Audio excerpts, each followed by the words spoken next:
Hi friends, ഞാൻ മിനിയാണേ. പല്ലവീസിന്റെ ഓണസദ്യയുടെ സീരീസിലേക്ക് എല്ലാവർക്കും സ്വാഗതം.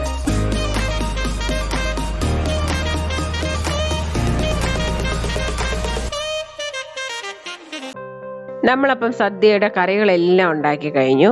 അതുപോലെ കടലപ്രഥമനും ഉണ്ടാക്കി കഴിഞ്ഞു. ഇനി നമുക്ക് ഉണ്ടാക്കേണ്ടത് പാലടയാണ്. നമ്മൾ പറഞ്ഞ 17 ഐറ്റംസിന്റെയും റെസിപ്പീസും അതുപോലെ സദ്യയുടെ തലേ ദിവസം എന്തൊക്കെ ചെയ്യണം എന്നുള്ളത് മാത്രമേ ആയിട്ടുള്ളൂ ഇതുവരെ. സദ്യയുടെ അന്ന് എവിടെ നിന്ന് തുടങ്ങണം, എപ്പോഴേക്ക് ചെയ്യണം, സദ്യ എങ്ങനെ വിളമ്പണം എന്നൊക്കെയുള്ളത് നാളെ വരുന്ന എപ്പിസോഡിൽ ഉണ്ടാകും. നിങ്ങൾ തീർച്ചയായിട്ടും കാണാൻ മറക്കരുത്. അപ്പൊ നമുക്ക് പാലടയിലേക്ക് പോവാം. യഥാർത്ഥത്തിൽ നമുക്ക് പാലട ഉണ്ടാക്കണമെങ്കിൽ മിനിമം 1.5 മണിക്കൂർ എടുക്കും. അങ്ങനെ ചെയ്യുകയാണെങ്കിൽ ഉദ്ദേശിച്ച സമയത്ത് സദ്യ ചെയ്ത് തീർക്കാൻ പറ്റൂല. അതുകൊണ്ട് പാലട ഞാൻ ഷോർട്ട് കട്ടിൽ കൂടെയാണ് ഉണ്ടാക്കുന്നത്.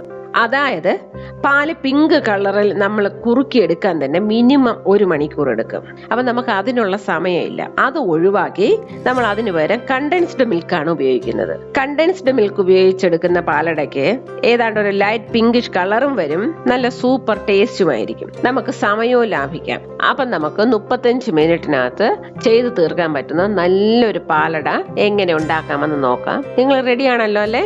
അപ്പൊ നമുക്ക് അതിന് ആവശ്യമുള്ള സാധനങ്ങൾ എന്തൊക്കെയാണെന്നും കൂടെ നോക്കാം. ആദ്യം നമുക്ക് വേണ്ടത് അടയാണ്. ഇത് പാലടയായിട്ട് തന്നെ നമുക്ക് സൂപ്പർ മാർക്കറ്റിൽ ചോദിച്ചാൽ കിട്ടും. ഞാനിവിടെ 180 ഗ്രാം എടുത്തിട്ടുണ്ട്. ഇനി അടുത്ത് വേണ്ടത് 1.5 ലിറ്റർ പാല്. ഇത് ഞാൻ തിളപ്പിച്ചെടുത്ത് വെച്ചിട്ടുണ്ട്. ഇനി അടുത്ത് പഞ്ചസാര. ഇനി വേണ്ടത് കണ്ടൻസ്ഡ് മിൽക്കാണ്. ഞാൻ ഇവിടെ 300 ml കണ്ടൻസ്ഡ് മിൽക്ക് എടുത്തിട്ടുണ്ട്. ഇത്രയുമാണ് നമുക്ക് പാലട ഉണ്ടാക്കാൻ ആവശ്യമുള്ള സാധനങ്ങൾ. ആദ്യം നമുക്ക് അട വേവിക്കാമേ. അതിന് വേണ്ടിയിട്ട് ഒരു പാത്രം അടുപ്പത്ത് വെക്കുക. ഇതിലേക്ക് കുറച്ച് കൂടുതൽ വെള്ളം നമുക്ക് വേണം. ആ വെള്ളം തിളച്ചു കഴിയുമ്പം നമ്മൾ നേരത്തെ എടുത്ത് വെച്ചില്ലേ 150 ഗ്രാം അട ഇതിലേക്ക് ഇടണം. ഇട്ട് നന്നായിട്ട് ഒന്ന് ഇളക്കണം. ഇളക്കി അടച്ചു വെച്ച് ഗ്യാസും അങ്ങ് ഓഫ് ചെയ്യണം. ഒരു 1/2 മണിക്കൂർ കഴിയുമ്പം ഇത് നമ്മൾ തുറന്നു നോക്കുമ്പോൾ നന്നായിട്ട് വെന്തിരിക്കും. ഇനി നമുക്ക് വേറൊരു പാത്രത്തിൽ അത് തിളച്ച വെള്ളം ഒഴിച്ചൊക്കെ നന്നായിട്ട് കഴുകണം. എന്നിട്ട് അത് അടുപ്പത്ത് വെച്ച് നമ്മൾ നേരത്തെ എടുത്തു വെച്ചില്ലേ 1.5 ലിറ്റർ പാല്, അത് ഇതിലേക്കിട്ട് നന്നായിട്ട് അതിനൊന്ന് ഇളക്കി അത് കുറുക്കിയെടുക്കണം. നന്നായിട്ടെന്ന് പറഞ്ഞാൽ ഒരു 20 മിനിറ്റ് മതി. അത്രയും സമയം കൊണ്ട് നമുക്കിത് കുറേ കുറുകി കിട്ടും. നമ്മളിത് കൈ വിടാതെ ഇളക്കണം, അല്ലെങ്കിൽ ഇത് അടി പിടിക്കും. നന്നായിട്ട് തിളച്ച് കഴിയുമ്പോൾ ഇനി ഇതിലേക്ക് 100 ml ഞാൻ 1 ഗ്ലാസ് പഞ്ചസാര ഇടുന്നുണ്ട്. നമുക്കിനി പഞ്ചസാര ഇപ്പം നിങ്ങൾ ടേസ്റ്റ് ചെയ്ത് നോക്കുകയാണെങ്കിൽ കുറച്ച് കുറവായിരിക്കും. നിങ്ങളത് കൂട്ടരുത്. കാര്യം നമുക്ക് കണ്ടൻസ്ഡ് മിൽക്കിൽ ഓൾറെഡി പഞ്ചസാരയുണ്ട്. അപ്പം നമുക്ക് അത് ചേർത്തതിന് ശേഷം വേണം നോക്കാൻ. അപ്പൊ അങ്ങനെ 100 ml ഗ്ലാസിന്റെ 1 ഗ്ലാസ് പഞ്ചസാര ഞാൻ ഇതിലേക്ക് ആഡ് ചെയ്യുന്നുണ്ട്. ഇനി നമുക്ക് ഈ പഞ്ചസാര ഇട്ടിട്ട് ഈ പാല് കുറച്ചും കൂടെ നന്നായിട്ട് തിളയ്ക്കണം. ഒരു 20 മിനിറ്റ് വരെ നമുക്ക് ഈ പാല് തിളപ്പിക്കണം. അപ്പൊ കുറച്ചും കൂടെ ഒന്ന് കുറുകി വരും. ഈ സമയം കൊണ്ട് വേവിച്ചു വെച്ചിരിക്കുന്ന ലാട അതൊരു അരിപ്പയിൽ ഒഴിച്ച് അതിന്റെ വെള്ളം കളയണം. വെള്ളം കളഞ്ഞ ഉടനെ തന്നെ നമ്മൾ തിളപ്പിച്ചുകൊണ്ടിരിക്കുന്നില്ലേ പാല്, അതിലേക്ക് ഈ അട ഇടണം. ഒരു കാര്യം ഞാൻ നിങ്ങളടുത്ത് പ്രത്യേകിച്ച് പറയാം. നമ്മൾ വേവിച്ചു വെച്ചിരിക്കുന്ന അട വാർത്ത് കഴിഞ്ഞാല് ഡയറക്റ്റ് ആയിട്ട് നിങ്ങൾ പാലിലിടുക. അല്ലാതെ അട ഡ്രൈ ആക്കി വെച്ചാല് അത് തമ്മിൽ ഒട്ടിപ്പോവും. പിന്നെ നമ്മുടെ പാലട ശരിയാവില്ല. അല്ല, നിങ്ങൾക്ക് അങ്ങനെ പാലട വാർത്ത് കഴിഞ്ഞിട്ട് വെയിറ്റ് ചെയ്യേണ്ടി വന്നാല് നിങ്ങൾ അത് കുറച്ച് പച്ചവെള്ളത്തിലിട്ട് വെച്ചാൽ മതി. അത് നമുക്ക് പിന്നെ അടുത്ത് വാർത്തെടുക്കുമ്പോൾ കറക്റ്റ് ആവും. ഇനി അതൊരു 10 മിനിറ്റ് അതിൽ കിടന്ന് തിളയ്ക്കണം. അപ്പോഴത്തേക്കും നമ്മൾ നേരത്തെ ഇട്ടില്ലേ പഞ്ചസാര, അത് ഈ അടയിൽ നന്നായിട്ടൊന്ന് പിടിക്കും. ഏതാണ്ട് 10 മിനിറ്റ് ആകുമ്പം തന്നെ നമ്മുടെ പാല് കുറച്ചും കൂടെ ഒന്ന് കുറുകും. കാരണം നമ്മൾ അടയിടുമ്പം പാല് കുറച്ചും കൂടെ ഒന്ന് കുറുകി തുടങ്ങും. ഇനി നമുക്ക് അതിലേക്ക് കണ്ടൻസ്ഡ് മിൽക്ക് ഒഴിക്കാം. കണ്ടൻസ്ഡ് മിൽക്ക് ഒഴിക്കുമ്പം എനിക്കൊരു കാര്യം നിങ്ങളെ പ്രത്യേകിച്ച് ഓർമ്മിപ്പിക്കാനുണ്ടേ. കണ്ടൻസ്ഡ് മിൽക്ക് ഒഴിക്കുന്നതിന് മുന്നേ നിങ്ങൾ ഗ്യാസ് ലോ ഫ്ലെയിമിലാക്കണം. ഗ്യാസ് ഓഫ് ചെയ്താലും കുഴപ്പമില്ല.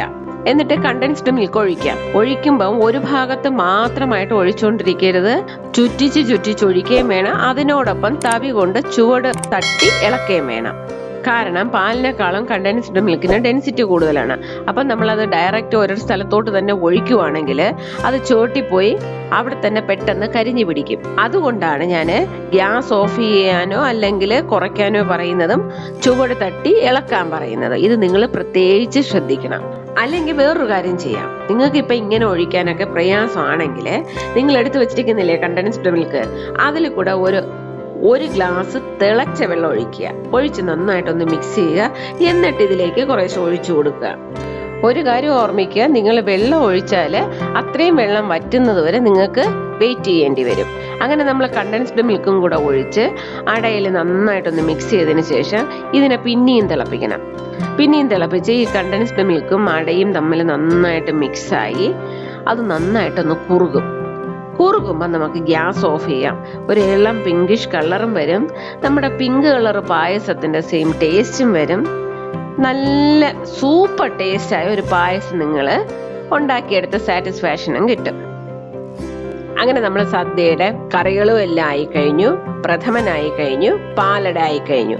അങ്ങനെ നമ്മൾ സദ്യയുടെ എല്ലാ കറികളും എല്ലാം റെഡിയാക്കി കഴിഞ്ഞു. അപ്പൊ ഇനി നാളത്തെ എപ്പിസോഡ് ഞാൻ നേരത്തെ നിങ്ങളുടെ അടുത്ത് പറഞ്ഞു എങ്ങനെയാണ് നമ്മൾ സദ്യ വിളമ്പേണ്ടത്, അതിന് മുന്നേയുള്ള ഒരുക്കങ്ങൾ, ഇതെല്ലാമാണ് നാളത്തെ എപ്പിസോഡിൽ. അപ്പൊ നിങ്ങൾ തീർച്ചയായിട്ടും നാളത്തെ എപ്പിസോഡ് മറക്കാതെ കാണുക. അപ്പോഴേ ഞാൻ ഒരു കാര്യം പ്രത്യേകിച്ച് പറയുവാണേ, ഞാനിപ്പോ കൊടുത്തിരിക്കുന്ന ഈ ഓണസദ്യ സീരീസേ എല്ലാവരും ഒന്നുപോലും വിടാതെ കാണണേ.